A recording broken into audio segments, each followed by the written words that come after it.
I have a question. Well, sort of.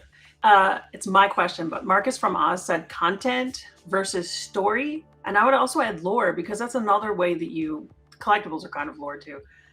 What's the difference between the three of those? How should you be dealing with those in a game? So I I don't Content, think think. story, and lore. Go ahead, I Rick. would say I would say lore is kind of the rules of the world or the backstory, if you will, and um, the backstory is important for you as a game developer to know how to make decisions. So your backstory might be that this is post-apocalyptic, or it could just be this is the future where AI runs everything, and you know that, and that's the law, that's the rules. And then you have a decision where you say, okay, what do I share with the player? How much of it do I allow the player to sort of just intuitively figure out by the fact that we're in the future and it's punky and all that kind of stuff?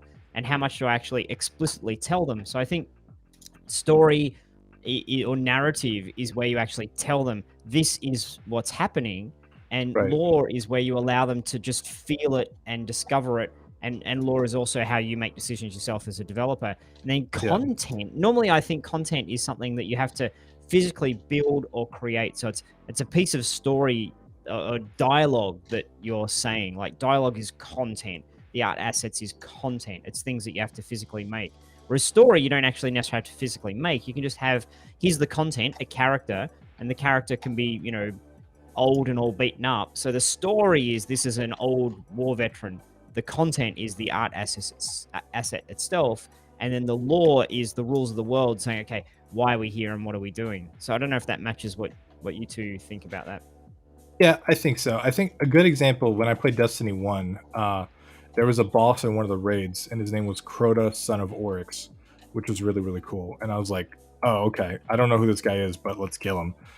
And then later you found out Oryx obviously was his father and came back for revenge to kill all of the Guardians. So, like, the Crota, son of Oryx was an example of a piece of lore where it wasn't really content, it wasn't really relevant to the game at that point, but still the developers had thought through um, what who he was in that universe and how it kind of worked and how it affected the grand scheme of things, which is cool. I also think that content doesn't have to include story, and story doesn't have to be content. So um, it may seem like they're kind of one and the same in some instances, and in some instances they are. Like an RPG side quest is content and story, right, together. But you can show story like we saw with Two Brothers. You can show story through random conversations. You can throw story. You can show story through environments. Whereas content is kind of generally stuff you play. So yeah, I think I'm on the same page with you, Rick.